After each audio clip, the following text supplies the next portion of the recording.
Hello नमस्कार, कैसे हैं आप लोग। आशा करता हूँ आप सभी बहुत अच्छे होंगे, स्वस्थ होंगे। ठीक है। आज हम लोग स्टेनोग्राफ़र के सेट 4 पे डिस्कस करेंगे। इसके पहले ऑलरेडी मैं 3 वीडियोस बना चुका हूँ। जिन लोगों ने अभी तक वीडियो ना देखा हो वो प्लेलिस्ट में जाए, वहाँ से पहले वीडियो को देखें, फिर आज के सेट नंबर 4 पर आएँ। ठीक है। बड़ी मेहनत करनी पड़ती है आपके लिए, इस सेट को लाने में बहुत मेहनत करनी पड़ती है। इस 45 क्वेश्चन को प्रोवाइड करने में मुझे एटलीस्ट 3 घंटे काम करने पड़ते हैं। क्वेश्चन को कंपाइल करने से लेके वीडियो अब तक। अच्छा, जब तक मैं बात कर रहा हूँ तब तक आप एक काम करिए, आप स्क्रीनशॉट लेते रहिए। ठीक है। स्क्रीनशॉट क्यों लेना है मैंने सबको बताया है, पहले ही बताया है। स्क्रीनशॉट इसलिए लेना है कि आप पहले वीडियो के जितने भी क्वेश्चन मैंने यहाँ पे दिए हुए हैं ये आप खुद से सॉल्व करो, उसके बाद आप सॉल्यूशन को देखो, इसी से आपको बेनिफिट होगा। ठीक है। अगर आप इस तरह से नहीं कर रहे हैं, केवल डायरेक्ट वीडियो देख के आप बस टाइम पास किए हैं, तो कोई बेनिफिट आपको इस वीडियो का नहीं होने वाला है। और इसका कोई भी वीडियो, जितने भी वीडियो प्रोवाइड किए जाते हैं यूट्यूब या कहीं भी, आपको उससे कोई बेनिफिट नहीं होगा अगर आप खुद मेहनत नहीं कर रहे हो। आपको पता है इस 45 क्वेश्चन को प्रोवाइड करने में मुझे कम से कम 3 घंटे लगते हैं। क्वेश्चन को कंपाइल करना, उसके बाद फिर जो है उसे एनालिसिस करना, एनालिसिस करने के बाद उसको अपलोड करना कि बिल्कुल सही चीज़ आप तक पहुँचे, और जो चीज़ ज़रूरी है वो आपके पास पहुँचे। जहाँ आप गलती कर सकते हो उस गलती को मैं पहले खुद करके देखता हूँ कि गलती कहाँ होती है। ठीक है। तो इसीलिए मैं आप सभी से रिक्वेस्ट करूँगा कि पहले क्वेश्चन को आप सॉल्व करिए, क्योंकि अगर मैं आपके लिए 3 घंटे मेहनत कर सकता हूँ तो आप इतना मेहनत तो कर ही सकते हो। आपको इसको सॉल्व करने में 30 मिनट का समय लगना है। ठीक है। पहले आप स्क्रीनशॉट ले लो, फिर सॉल्व करो। 30 मिनट के बाद फिर से जो है आप लोग इस वीडियो को देखिए आराम से, एक बार 2 बार। अब तो इसमें अच्छी बात यह होती है यूट्यूब पे कि आप वीडियोस को रिपीट टू रिपीट करके जितनी बार, जब तक आपको समझ में नहीं तब तक आप देख सकते हो। तो ये एक बड़ी अच्छी बात होती है यूट्यूब पे। ठीक है। तो 45 क्वेश्चन आपने स्क्रीनशॉट ले लिया होगा। चलिए अब आज का वीडियो हम लोग शुरू करते हैं। पहला क्वेश्चन आपकी स्क्रीन पे ये रहा। चलिए। According to my opinion she is the best candidate for the job. बड़ा ही अच्छा क्वेश्चन है। यहाँ पे आपसे गलती हो सकती थी, हालांकि अगर रीडिंग स्किल अच्छी है जिनकी है उनसे ये गलती नहीं होती।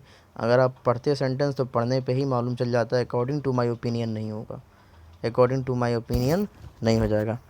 या तो आप लिखते according to me.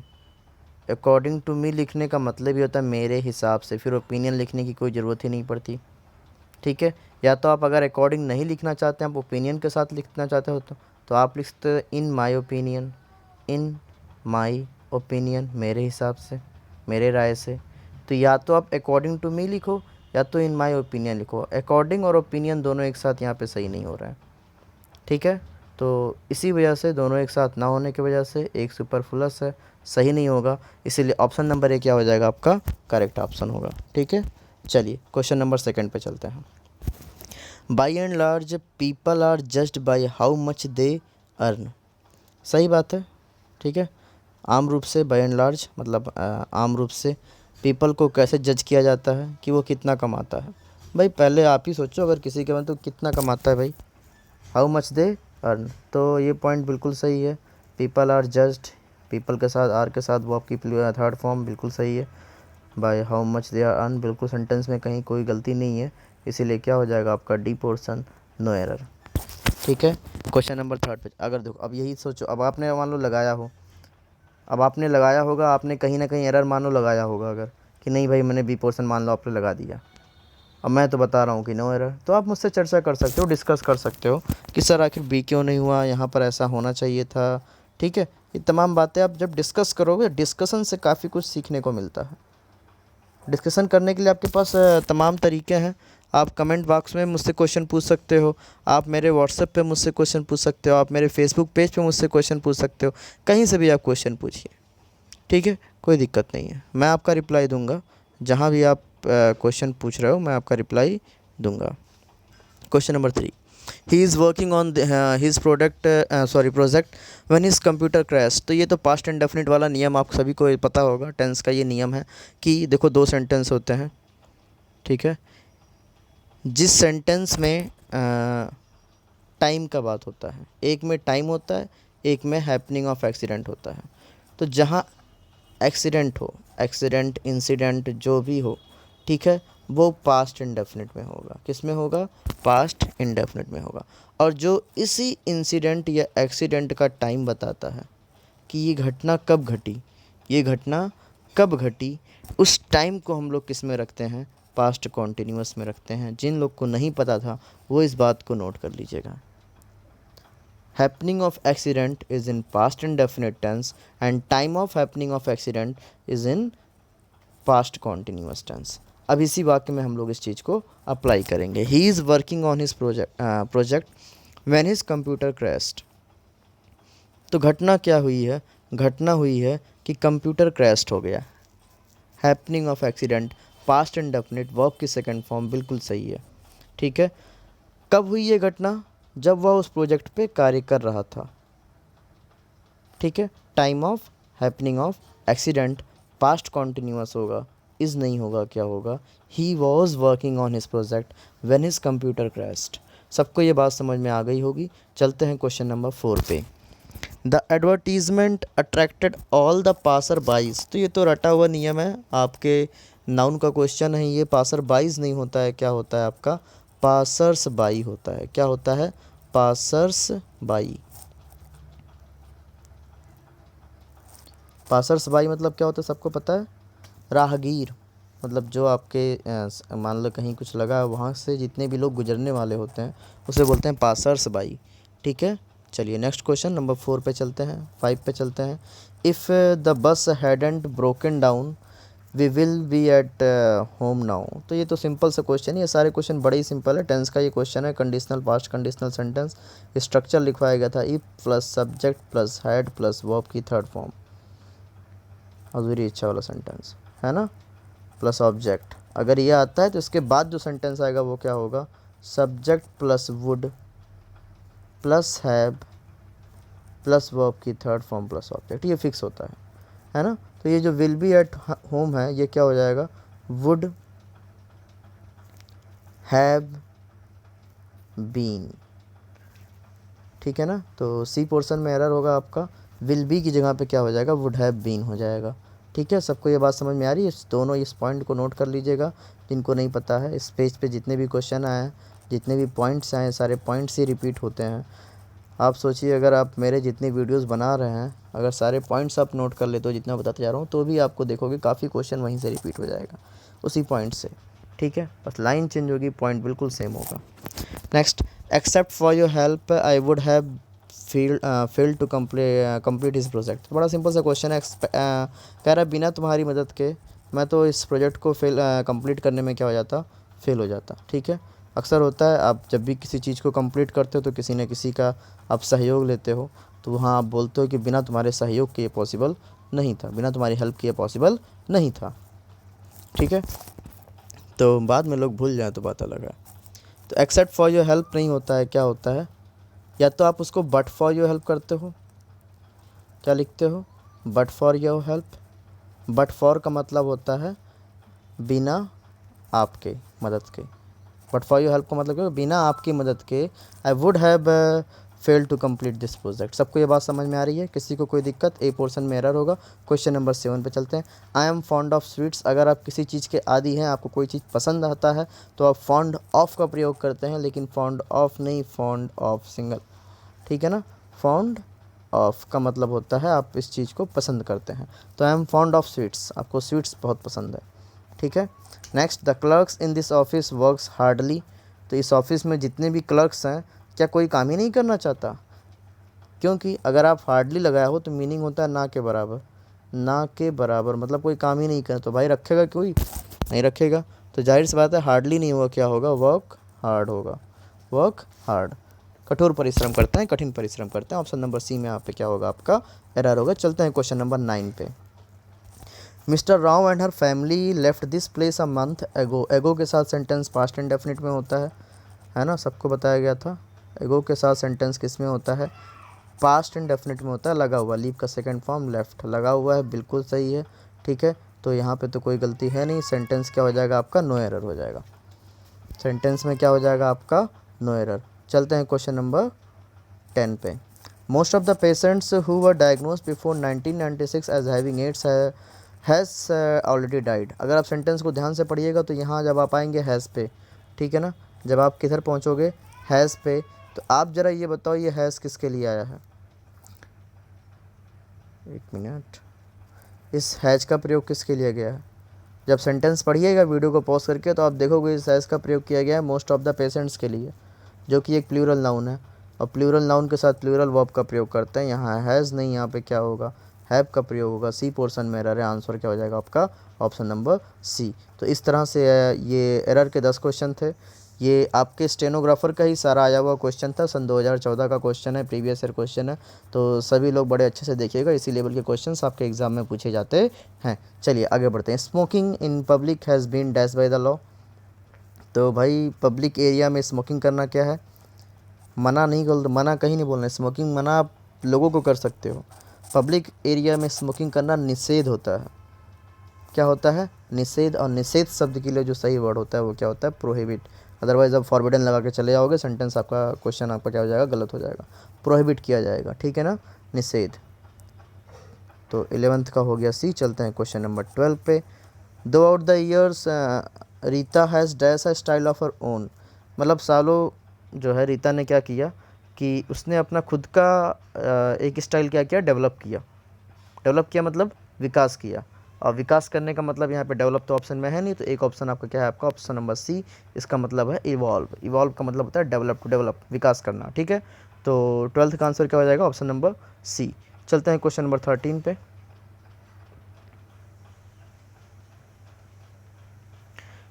You will have to account for all the dash incurred during your tenure। Account for मतलब होता है जवाबदेही। तो कह रहा है तुम्हारे टेन्योर मतलब होता है कार्यकाल, आपके कार्यकाल के दौरान जितने भी इनकर्ड हुए, जितने भी चीज़ें हुई हैं उसको आप ही को इनकर करना पड़ेगा, आप ही को इसका जवाबदेह होना पड़ेगा। तो आप यहाँ पे देखोगे ऑल द के बाद यहाँ पे नाउन ही आना है, ऑल द के बाद यहाँ पे क्या आना है, आपका नाउन आना है। तो चारों ऑप्शन में से नाउन कौन सा है, लूजेस वर्ब है, ठीक है, लॉस्ट आपका एडजेक्टिव, लूज आपका वर्ब, लॉसेस नाउन क्या है आपका, लॉसेस। तो सी ऑप्शन आपका करेक्ट आंसर होगा, ठीक है। You will have to account for all the losses incurred during your tenure. Option number C is the correct answer. तो हम लोग चलते हैं अब क्वेश्चन नंबर 14 पे, ठीक है। Don't be dash for others progress. तो कहता है कि भाई दूसरों के प्रोग्रेस से जलन मत करो। तो बड़ा सिंपल सा क्वेश्चन है, तो आप रीडिंग करते ही बता दोगे, don't be jealous of others progress, ठीक है। चलिए क्वेश्चन नंबर 15 पे चलते हैं। His act was not dash by any one. Was वर्ग के साथ वर्ब की थर्ड फॉर्म आपको चाहिए, वर्ब की थर्ड फॉर्म बस एक ही ऑप्शन में है। जहाँ ग्रामर आपको दिख जा रहा है वहाँ सोचने की कोई ज़रूरत नहीं है, क्योंकि आपको टाइम भी मैनेज करना। हर क्वेश्चन में सोचते ही रहोगे तो टाइम कैसे मैनेज करोगे, ठीक है। तो जहाँ आपको चीज़ें डायरेक्ट दिख जा रही है फटाक से लगा कि आप अगला क्वेश्चन आगे बढ़ जाया करो। वाज वर्ग के साथ वर्ब की third form, option number B is the correct answer. चलते हैं हम लोग बेस्ट एक्सप्रेस। बेस्ट एक्सप्रेस मतलब सिनोनिम्स, ठीक है, समानार्थी, पर्यायवाची। बैफल मतलब होता है दुविधा में, बैफल मतलब क्या होता है, दुविधा में। दुविधा मतलब क्या हो जाएगा, कंफ्यूज। रिवील मतलब होता है शो करना, डिसीव मतलब होता है धोखा देना, ठीक है। चलिए क्वेश्चन नंबर 17 पे चलते हैं। बैनिस, बैनिस मतलब होता है निकाल देना, बैनिस मतलब क्या होता है, निकाल देना, ठीक है। एक्सपेल करना क्या होगा, एक्सपेल मतलब भी क्या होता है, निकाल देना। बाकी सबकी मीनिंग आपको पता ही होगा। क्वेश्चन नंबर 18 पे चलते हैं। सेडेंट्री, सेडेंट्री मतलब होता है आलसी। क्या होता है आपका, आलसी। तो आलसी के लिए कौन सा ऑप्शन आपको दिख रहा है यहाँ पे, इनएक्टिव। क्या हो जाएगा, इनएक्टिव।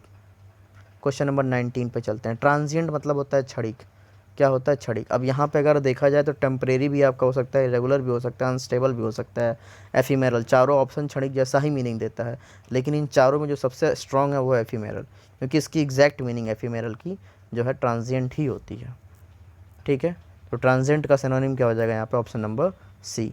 चलते हैं क्वेश्चन नंबर 20 पे। सेग्रीगेट मतलब होता है अलग करना, सेपरेट करना।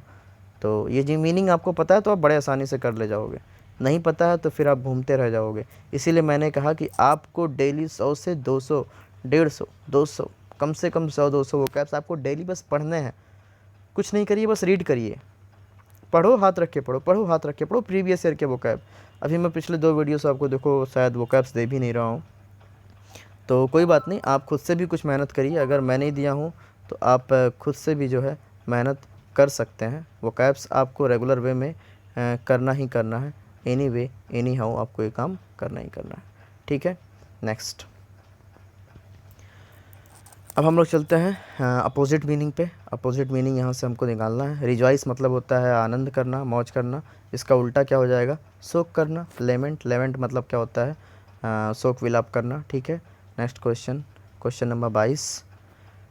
अभी आप क्या करना, जितने भी इसमें वोकैब अगर आपको कोई नहीं आ रहा तो उसको उसकी मीनिंग खोजिए। हालांकि मैं लगभग बता देता हूँ, लेकिन फिर भी आपको नहीं पता है तो उसकी मीनिंग खोजिए और उसको नोट करिए। सेट जो मैं कराता हूँ उसमें आया हुआ पूरा वोकैब आपको याद होना चाहिए। फिट का मतलब होता है स्वस्थ होना, उल्टा क्या हो जाएगा? उल्टा हो जाएगा आपका अनहेल्दी, अनहेल्दी, ठीक है। क्वेश्चन नंबर 23 पे चलते हैं। प्रीडोमिनेंट का मतलब होता है प्रमुख, प्रमुख, मेन, इम्पोर्टेंट। उल्टा हो जाएगा इनसिग्निफिकेंट, ठीक है, तुच्छ, बेकार, मामूली, ठीक है। सुपीरियर सब लोग एक्सट्रीम पता होगा, ऑर्डिनरी मतलब असाधारण, ठीक है। नेक्स्ट 24। डिस्टिंक्टिव मतलब होता है स्पष्ट, क्लियर। क्या होता है? डिस्टिंक्टिव का मतलब क्या होता है? क्लियर। उल्टा क्या हो जाएगा इसका? इसका उल्टा हो जाएगा अस्पष्ट, अनक्लियर, वेग। क्या हो जाएगा? वेग मतलब क्या हो जाएगा आपका? अस्पष्ट, अनक्लियर। क्वेश्चन नंबर 25 पे चलते हैं। डिस्क्रीट मतलब होता है कि किसी भी धर्म या किसी भी व्यक्ति को क्या करना, किसी भी धर्म को अपवित्र करना, उसको क्रिटिसाइज़ करना। तो इसका उल्टा क्या हो जाएगा? उसका उल्टा हो जाएगा कि आपने उसका रिस्पेक्ट किया। क्या किया? रिस्पेक्ट। पॉल्यूट पता ही है, डिफाइल मतलब भी वही पॉल्यूट ही होता है, दूषित करना। इम्पियस मतलब अपवित्र, इसका सिनोनिम अगर पूछा होता तो ये हो जाता है इम्पियस, ये सिनोनिम्स होता है। तो रिस्पेक्ट क्या हो जाएगा? एंटोनिम्स हो जाएगा। तो ये हो गई बात सिनोनिम एंटोनिम्स की। अब हम लोग चलेंगे क्वेश्चन नंबर 26 पे, इडियम फ्रेज। इडियम फ्रेज फटाफट करेंगे, इडियम फ्रेज को भी बस आपको याद होने चाहिए। इडियम फ्रेज 400-500 इडियम फ्रेज पढ़ा लिए, ठीक है। ये 5 क्वेश्चन आपके गलत नहीं होने चाहिए। अगर पढ़ा हुआ नहीं आता तो आप इसको रिलेट करिएगा। क्या करिएगा? रिलेट करिएगा। रिलेट करके भी मीनिंग आप लोग कर सकते हो, ठीक है। Quick on the trigger. Trigger मतलब, ट्रिगर होता है बंदूक का ट्रिगर, मतलब उस ट्रिगर पे वो बहुत क्विक है। क्विक का मतलब बहुत ही तेज़ी से रिस्पॉन्स करता है। तो क्या हो जाएगा? Quick to respond, quick to respond. आप सेंटेंस पढ़ के भी मीनिंग निकाल सकते हैं। John gets the right answer before anyone else, he is really quick on the trigger. मतलब जॉन जो है सबसे पहले, इससे पहले कोई सही जवाब दे वो दे देता है, मतलब वो बहुत तेज़ है रिस्पॉन्ड करने में। तो आप सेंटेंस पढ़ के भी यहाँ से मीनिंग निकाल सकते थे। टू स्मेल अ रैट, है ना। नहीं आता तो आप सोचोगे होता है ना कुछ अजीब सा महक रहा है, मतलब कुछ तो गड़बड़ है। To suspect something wrong, to suspect something wrong. Next question, question number 28। Two brothers are at Dragonstone. Dragonstone आपको पिछले भी सेट में आ चुका है। तो ड्रैगस्टोन मतलब होता है एनिमिटी, शत्रुतापूर्वक। अब एनिमिटी यहाँ पे नहीं लिखा है, हॉस्टाइल लिखा है। वो भी उसकी मीनिंग क्या होती है? हॉस्टिलिटी का मतलब भी क्या होता है? शत्रुतापूर्वक, एनिमिटी, ठीक है। तो ये सब चीज़ें याद होनी चाहिए तो आप जल्दी करोगे, नहीं याद है तो आप फिर दिक्कत होगी आपको। He charge into the class. Charge into the class का मतलब भागते हुए दौड़ते हुए आना, भागते हुए दौड़ते हुए आना। कौन सा ऑप्शन होगा? एक ही ऑप्शन है अब आपके पास, कौन सा? केम रसिंग इन, ठीक है ना। Question number 29।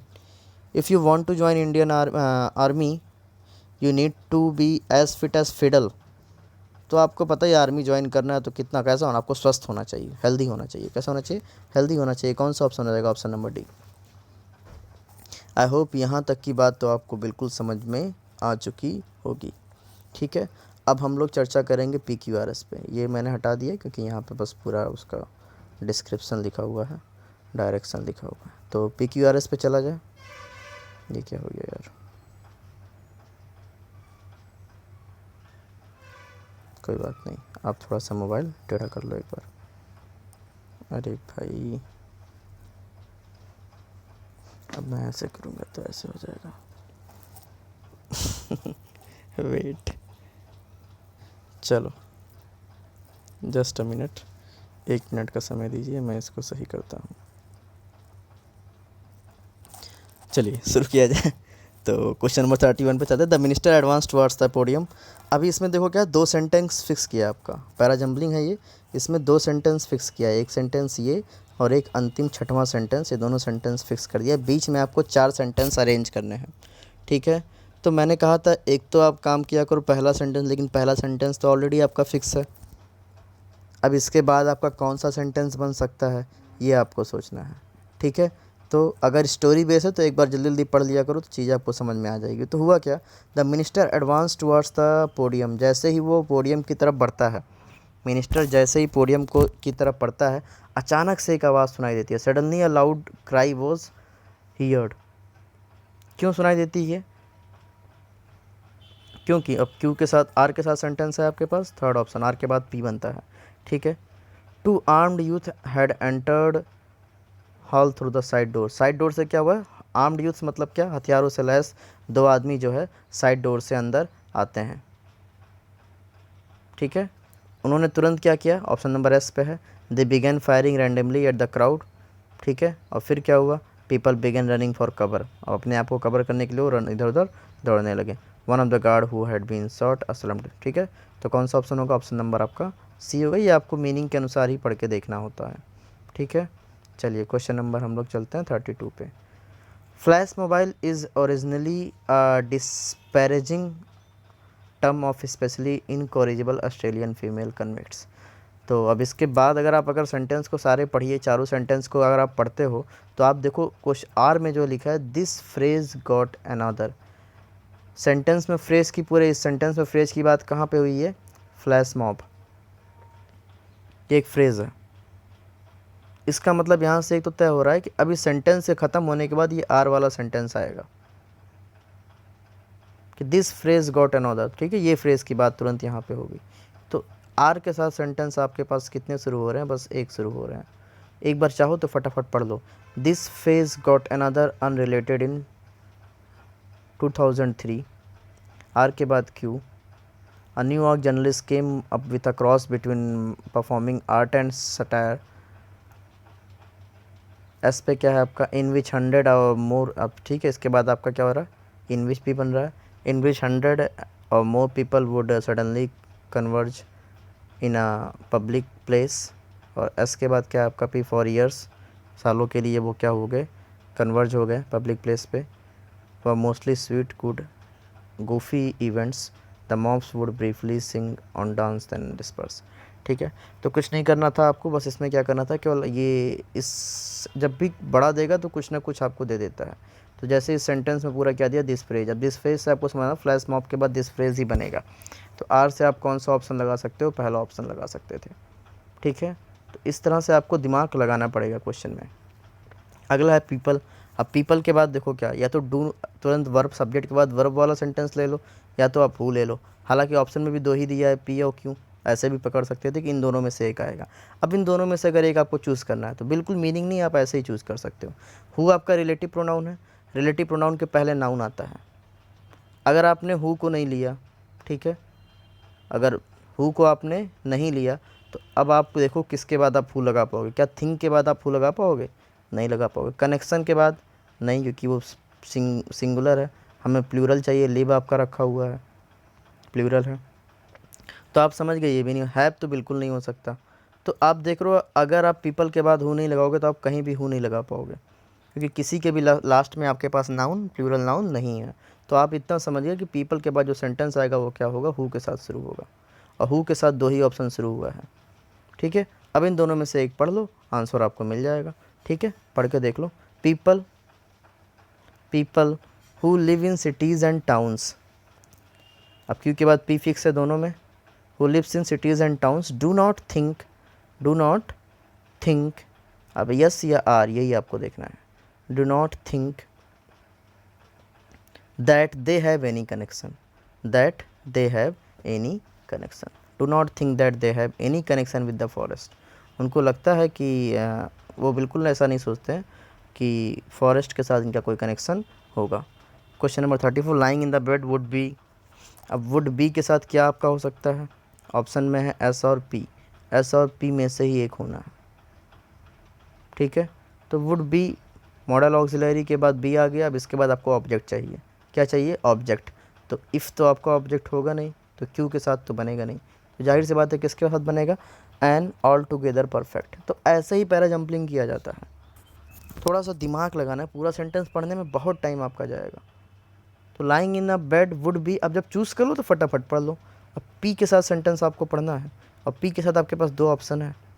अब पी के बाद आर फिक्स है तो आर को पढ़ लो, अब पी के बाद आर फिक्स है तो आर को उसके साथ ही पढ़ लो। तो lying in bed would be an altogether perfect and supreme experience, perfect and supreme experience, अब एस या क्यू, ये ओ नहीं ये क्यू है, एक्सपीरियंस एस कहाँ है, लॉन्ग इनफ, और क्यों क्या था, if only one had a coloured pencil, तो ड्रॉ के साथ ही पेंसिल आपका बनेगा, तो जाहिर सी बात है पहले क्या आएगा, पहले आपका यस आएगा और यस के बाद क्या आएगा Q. And supreme experience long enough if only one had a coloured pencil to draw on the ceiling, ठीक है ना। तो कौन सा ऑप्शन हो जाएगा, option number C is the correct answer, ठीक है, sorry D D D, option number D होगा, ठीक है। चलिए सही किया, पी के बाद आर आपका फिक्स हो गया, उसके बाद कौन सा ऑप्शन लिया हम लोगों ने, if only one had a coloured pencil long enough to draw, नहीं, पहले ऐसा आएगा फिर क्यू आएगा, ऑप्शन नंबर सी ही आपका सही है, ठीक है। चलिए नेक्स्ट क्वेश्चन चलते हैं हम लोग, 35 में आएंगे, India is a land of village. अब ऑप्शन में अगर हम लोग देखें सेंटेंस को कहाँ से शुरू करना है, तो आप देखोगे कौन सा ऑप्शन आपका आएगा,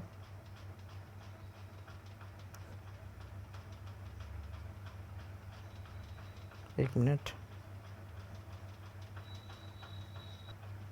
हाँ, तो ऑप्शन में या तो आपको पी रखना है, क्यू रखना है, एस आर, चारों ऑप्शन दिया हुआ है। चलिए देखते हैं कौन सा हो सकता है, India is a land of villages, ठीक है,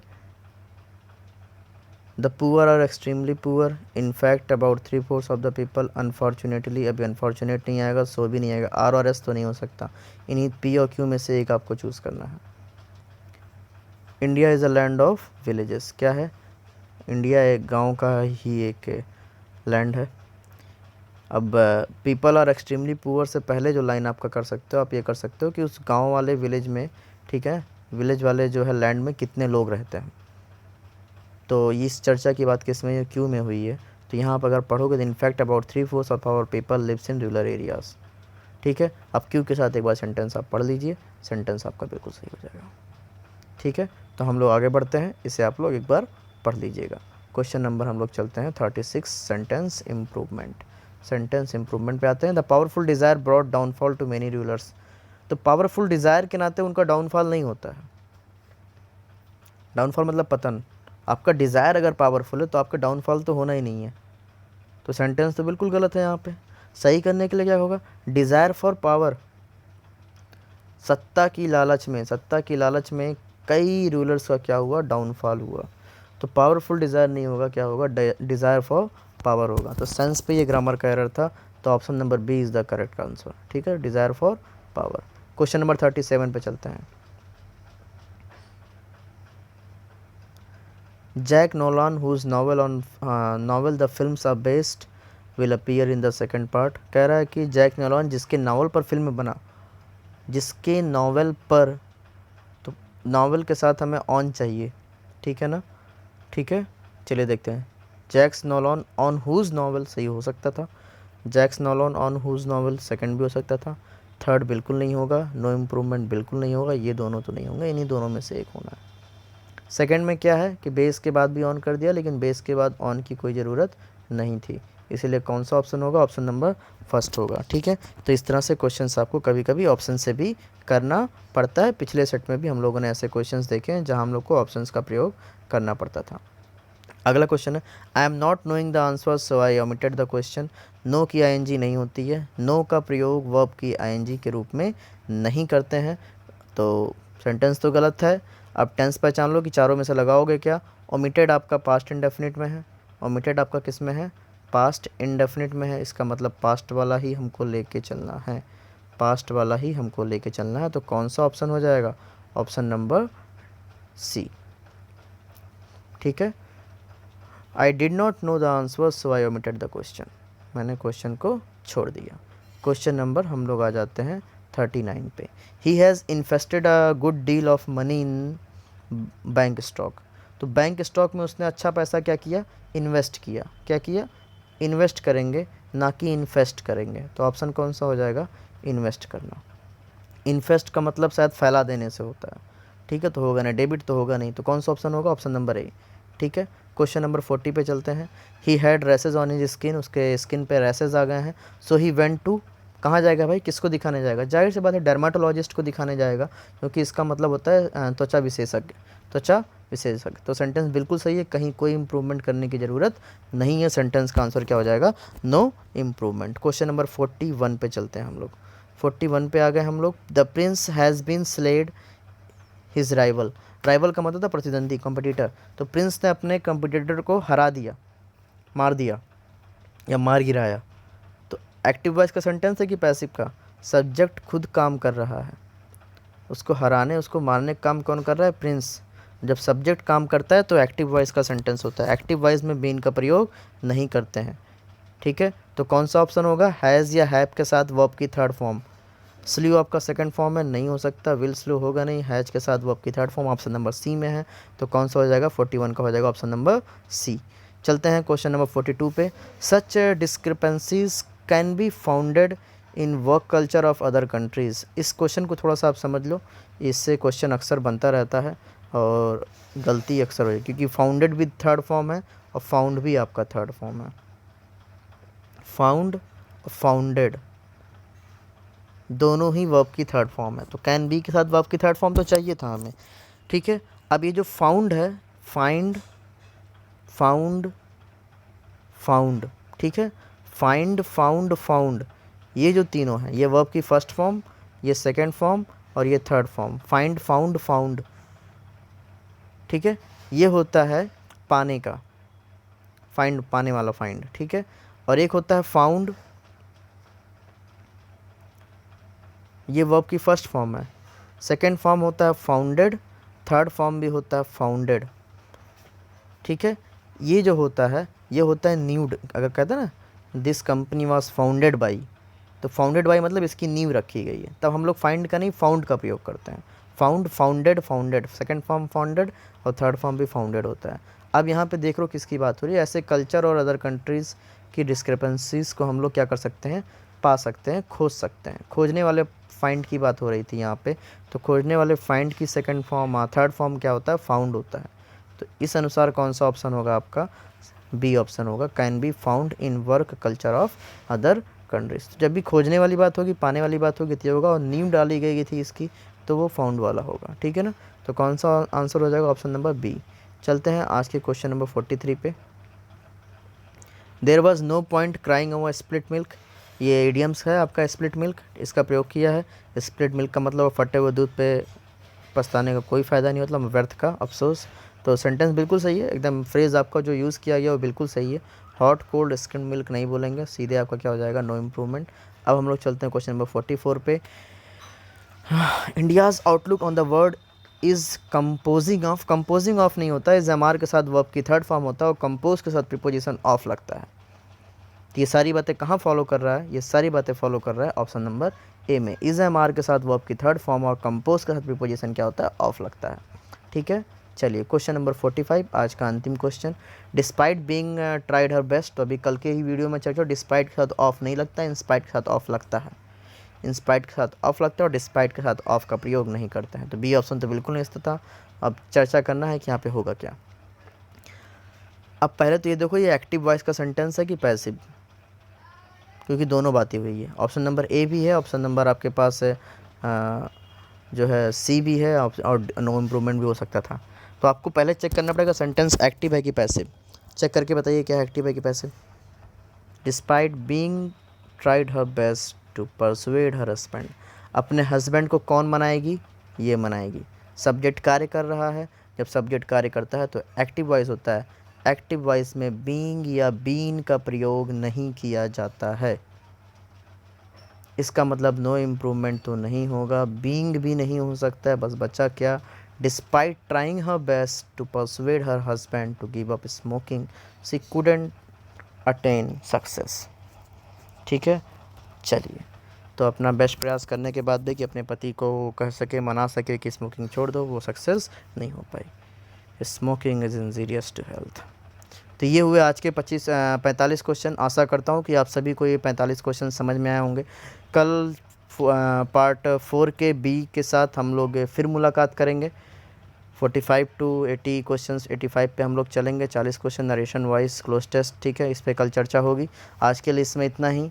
आशा करता हूँ कि आपको ये वीडियो अच्छा लग रहा होगा, और आपको मैंने कहा है हमेशा मेरे लिए आपको करना क्या है, इस वीडियो को ज़्यादा से ज़्यादा लोगों तक शेयर किया करिए। ये आप मेरे लिए ज़रूर करिए, क्योंकि आपके लिए मैं इतनी मेहनत कर रहा हूँ, तो आपको तो मेरे लिए इतना करना ही होगा। चलिए आज के लिए इसमें इतना ही, कल फिर मुलाकात होगी। Have a good day, take care.